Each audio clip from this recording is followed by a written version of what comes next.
Good morning, ladies and gentlemen. Welcome to my new video. This is part one video for today. I'm going to be putting part one videos on this channel and part two videos on my new channel, mainly because I've only got around 600 subscribers on my new channel, so there's still a lot of subscribers still yet to move across. So I think this is the best way to put part one videos on this channel and part two videos on my new channel, so you guys can slowly move across eventually. Because at the end of the day, not everyone looks at YouTube every day. Sometimes people are on holiday, sometimes people are on a YouTube break, sometimes people are suspended and they have to come back.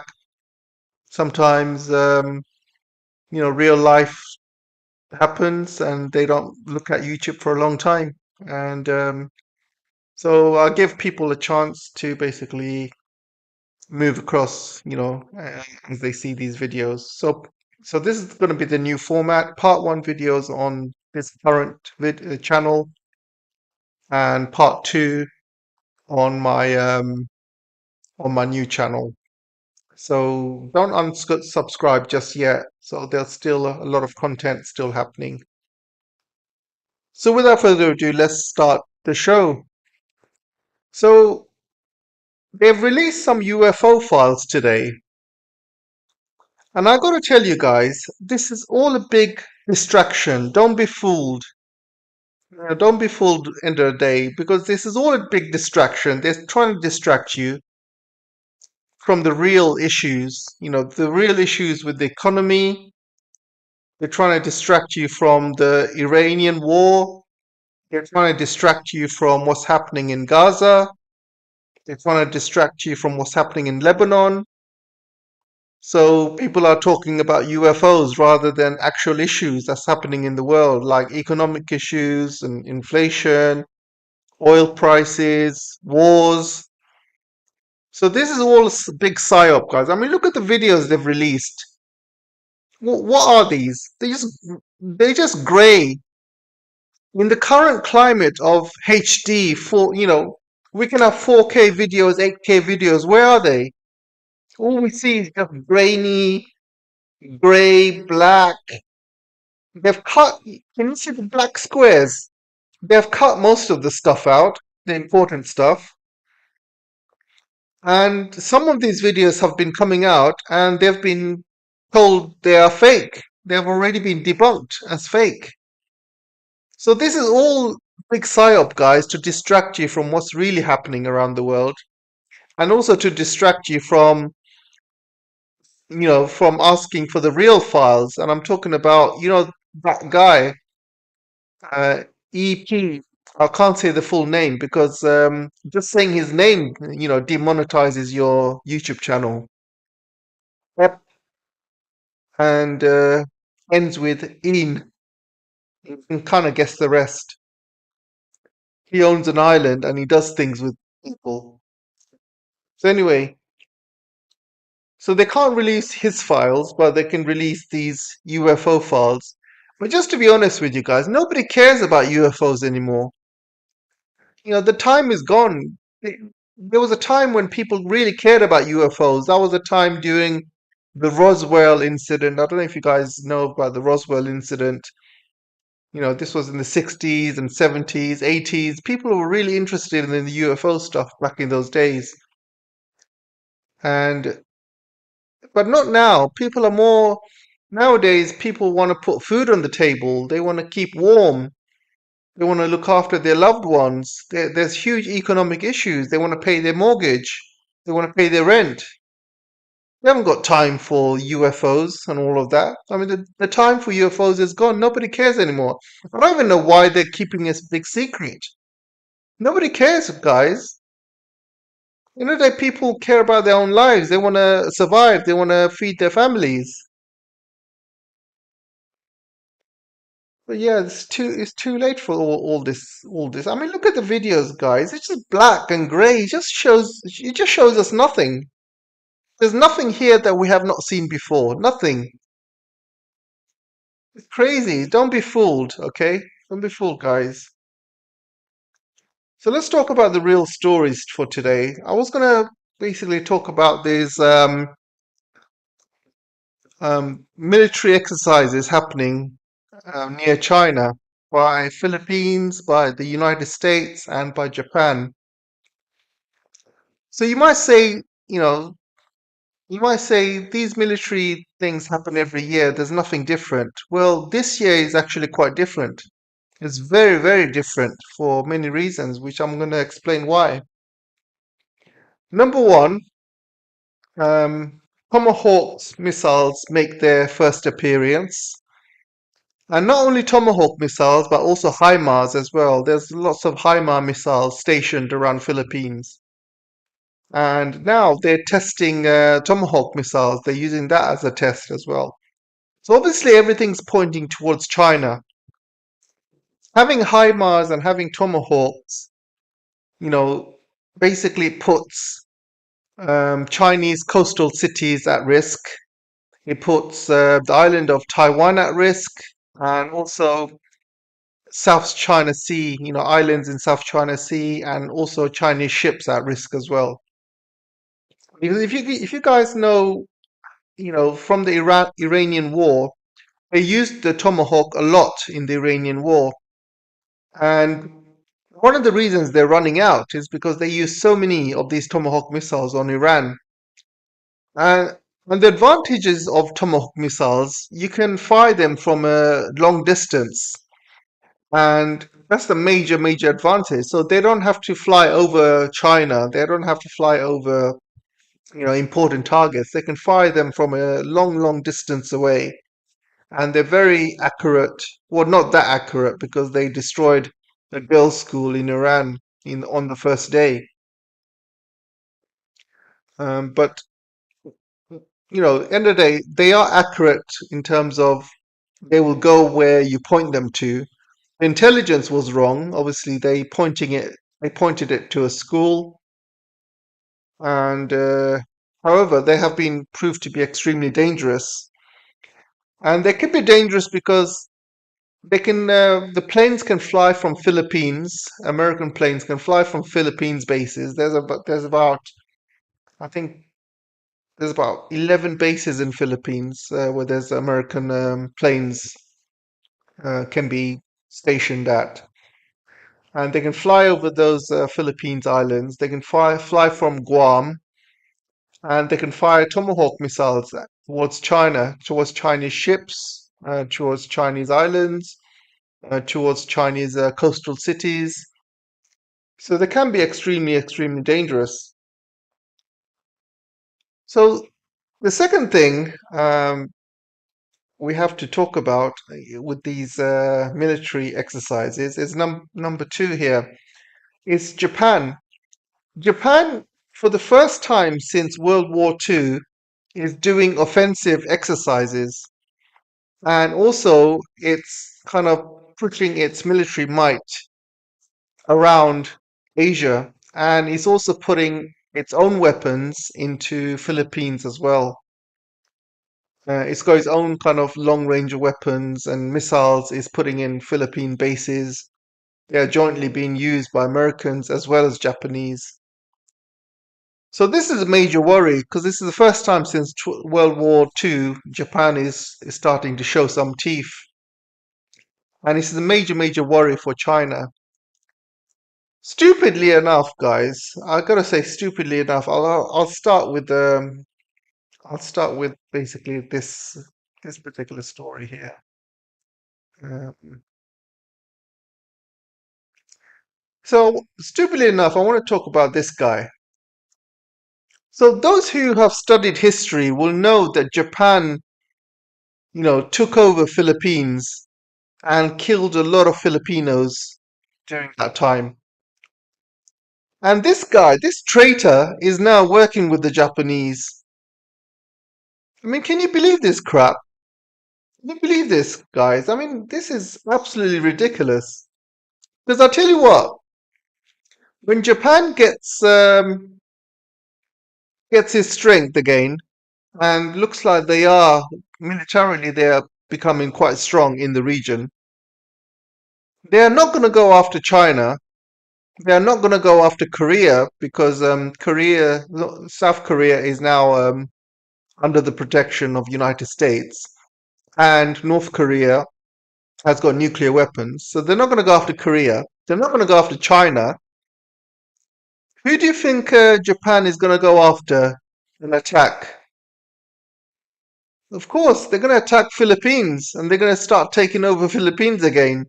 They're going to like think they are Imperial Japan all over again.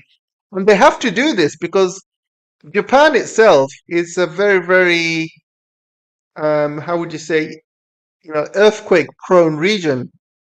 They have tsunamis, they have earthquakes regularly, and they know they have got no natural resources in Japan.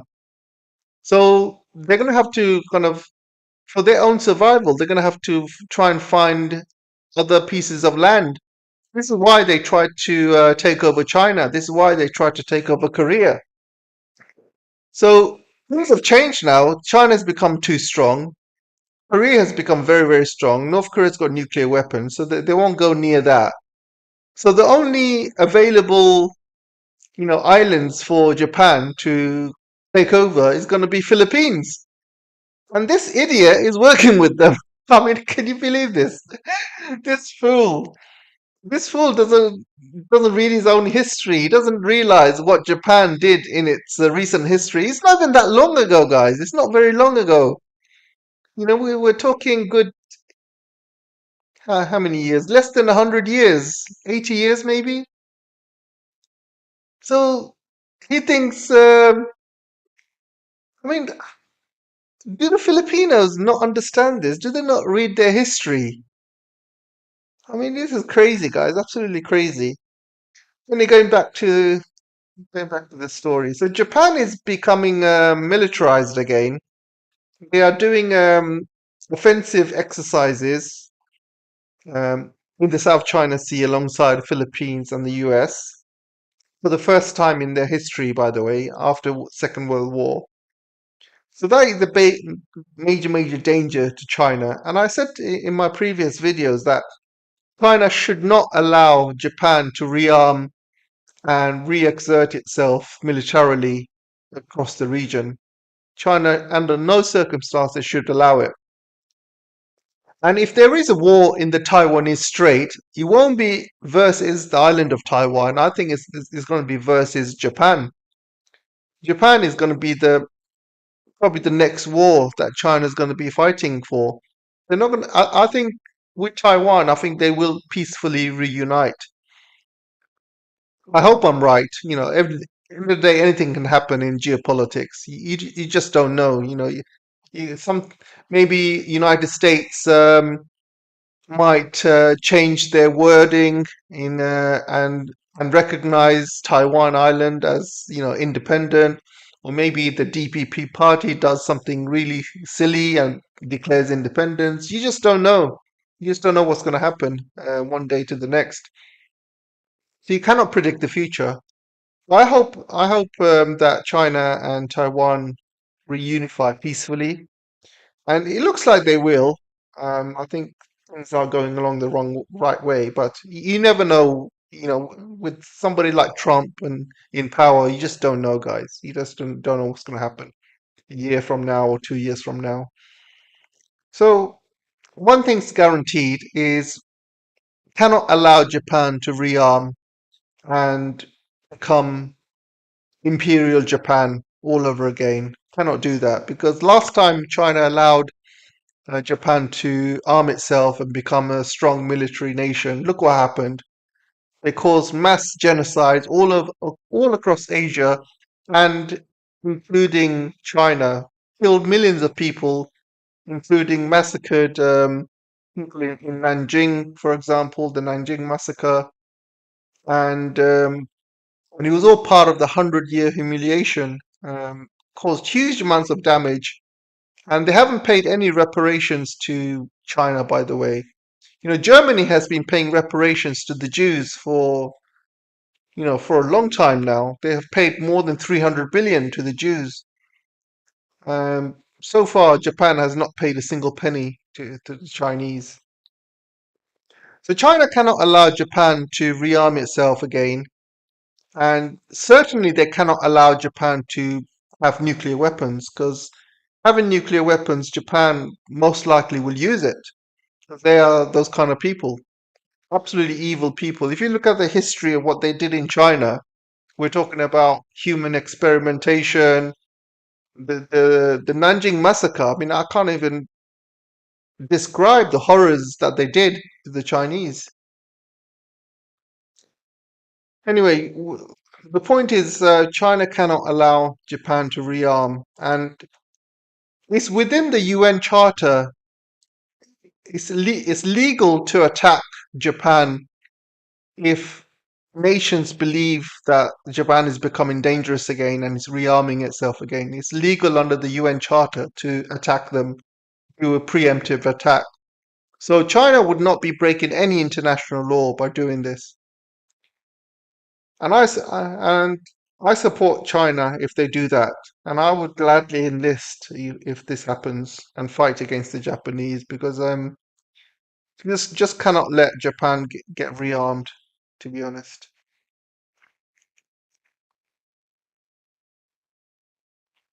So the South China Sea and the Taiwan Strait have become the front line of strategic competition.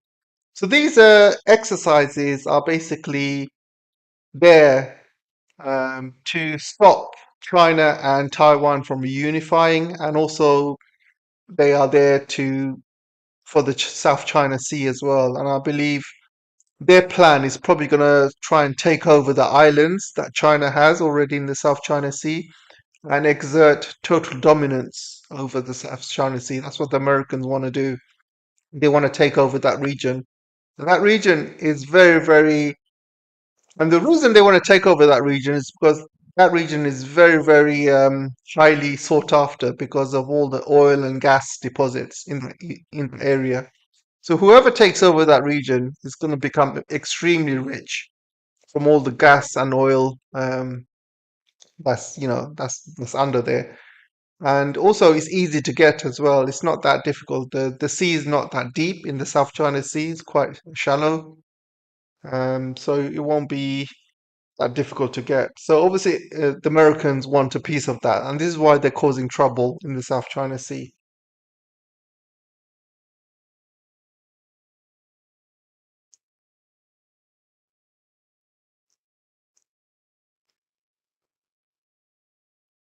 So as you can see, the advantage of Tomahawk missiles is it can evade radar, conventional radar. They fly at extremely low altitudes. They fly alongside the ground. It's extremely hard to stop. If you look at the Iran war, they have been extremely effective. They have been hitting all the targets in Iran. They haven't missed and have caused extreme, damage all across Iran. And I believe they can cause a lot of damage to China as well. So, so I think what China needs to do is take out all the military bases in Philippines. They're going to have to take out the military bases in Guam. They're going to have to take out military bases in Japan, and most likely take out military bases in South Korea. And also they have to take it out in Australia as well because these planes can fly from Australia, and they might even fly over Indonesia. If Indonesia allows American planes to fly over Indonesia, they can fly from Australia, refuel those jets, and fly over Indonesia and into the South China Sea. So if Indonesia allows American jets to fly over its territory, then Indonesia will have to be a target as well. So yeah, this the whole region could become could become a major war. And even if Indonesia gets dragged in, Philippines get dragged in, these are not powerful military countries, by the way. China can easily take out their bases and take out all of their military in a couple of days. They won't be able to fight back.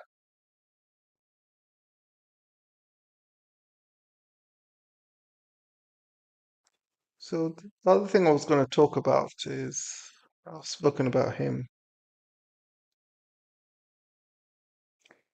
So as you can see here, it's the first time after 81 years they are doing this. They have deployed troops overseas in a large-scale operation, and it's been 81 years since they done this after the Second World War. So extremely dangerous maneuvers happening in the South China Sea, and it's something to worry about. I mean, at the end of the day, America has shown off a lot of weaknesses fighting Iran, and China can learn from that. However, you cannot still write them off. America is still a dangerous country to be dealing with. They still have a lot of weapons. They have a huge military budget. They have lots of subs. They are still forced to be reckoned with, even though they can be beaten, but they can cause a lot of damage as well. Anyway, guys, that's it for part one. Make sure you go to part two for the second part of this video. The part two is on my new channel. Make sure you subscribe. Make sure you watch the video from start to end, because that's what YouTube looks for algorithms now. You got to watch the video fully from start to end. And those are the videos that YouTube pushes out to the algorithm. Anyway, guys, take care for now, and I'll see you soon. Bye bye.